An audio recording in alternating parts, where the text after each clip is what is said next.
In the mathematical field of graph theory, a spanning tree T of an undirected graph G is a subgraph that includes all of the vertices of G. That is a tree. In general, a graph may have several spanning trees, but a graph that is not connected will not contain a spanning tree. If all of the edges of G are also edges of a spanning tree T of G, then G is a tree and is identical to T. Applications. Several path-finding algorithms, including Dijkstra's algorithm and the A** search algorithm, internally build a spanning tree as an intermediate step in solving the problem. In order to minimize the cost of power networks, wiring connections, piping, automatic speech recognition, etc., people often use algorithms that gradually build a spanning tree as intermediate steps in the process of finding the minimum spanning tree. The Internet and many other telecommunications networks have transmission links that connect nodes together in a mesh topology that includes some loops.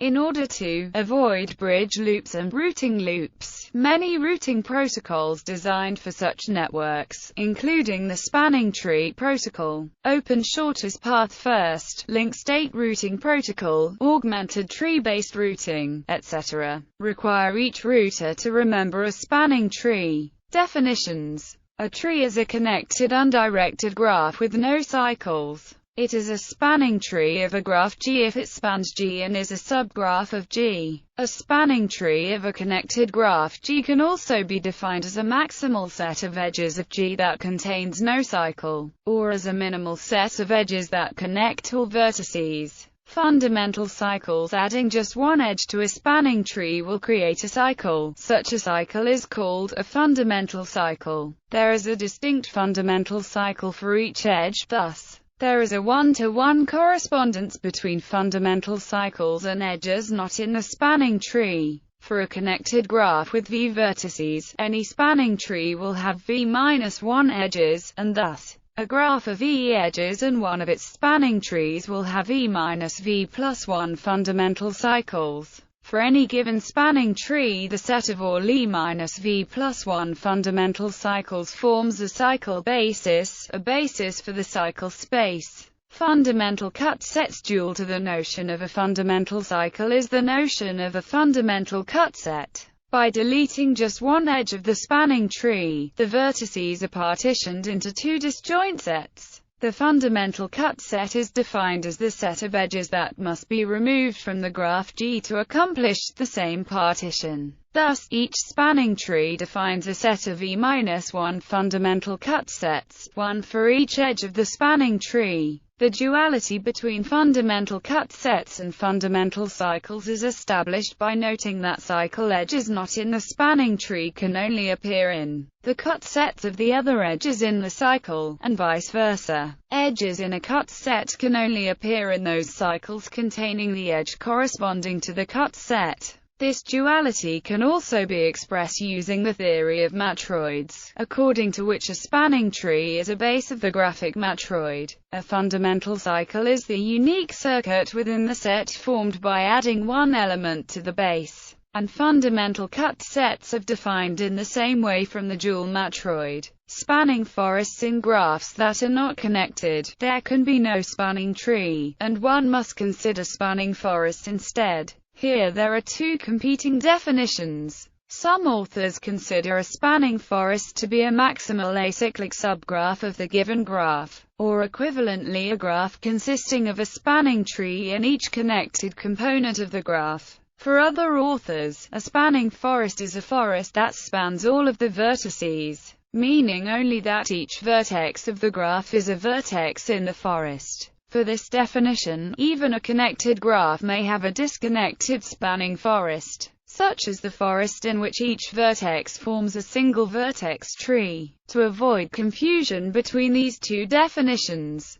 Gross and Yellen suggest the term full spanning forest for a spanning forest with the same connectivity as the given graph, while Bondi and Murty instead call this kind of forest a maximal spanning forest. Counting spanning trees. The number T of spanning trees of a connected graph is a well-studied invariant. In specific graphs, in some cases, it is easy to calculate T directly. If G is itself a tree, then T equals 1. When G is the cycle graph Cn with n vertices, then T equals n. For a complete graph with n vertices, Cayley's formula gives the number of spanning trees as nn-2. If G is the complete bipartite graph, then, for the n-dimensional hypercube graph, the number of spanning trees is, in arbitrary graphs more generally, for any graph G. The number T can be calculated in polynomial time as the determinant of a matrix derived from the graph using Kirchhoff's matrix tree theorem. Specifically, to compute T, one constructs a square matrix in which the rows and columns are both indexed by the vertices of G. The entry in row I and column J is one of three values.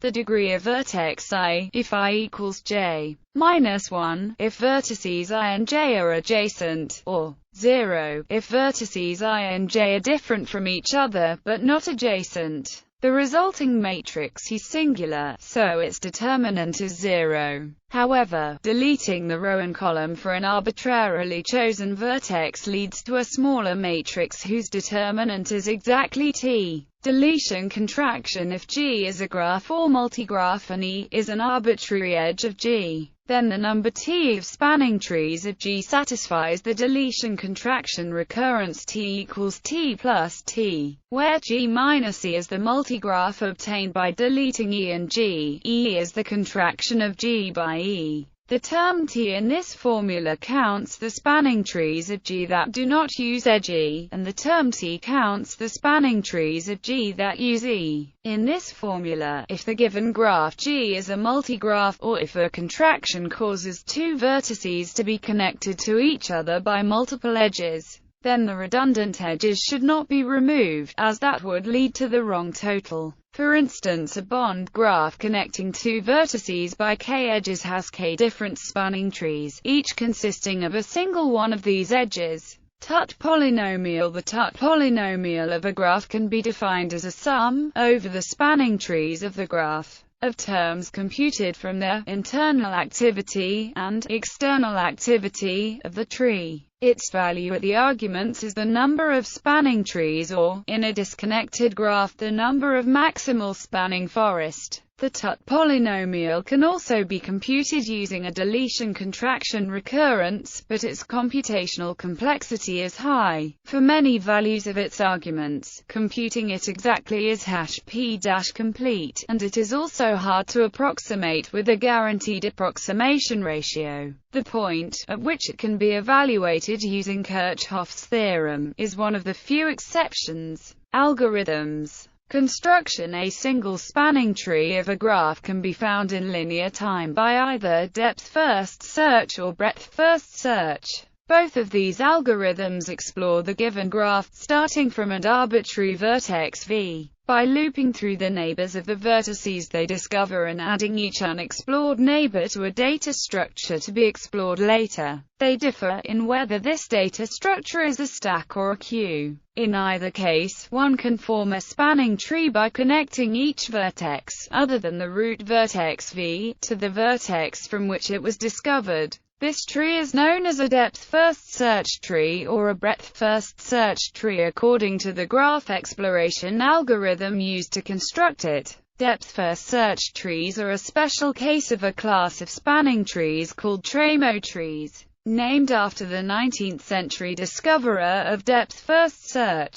Spanning trees are important in parallel and distributed computing. As a way of maintaining communications between a set of processes, see for instance the spanning tree protocol used by OSI link layer devices. However, the depth-first and breadth-first methods for constructing spanning trees on sequential computers are not well suited for parallel and distributed computers. Instead, researchers have devised several more specialized algorithms for finding spanning trees in these models of computation. Optimization. In certain fields of graph theory, it is often useful to find a minimum spanning tree of a weighted graph. Other optimization problems on spanning trees have also been studied, including the maximum spanning tree. The minimum tree that spans at least k vertices, the spanning tree with the fewest edges per vertex, the spanning tree with the largest number of leaves, the spanning tree with the fewest leaves, the minimum diameter spanning tree, and the minimum dilation spanning tree.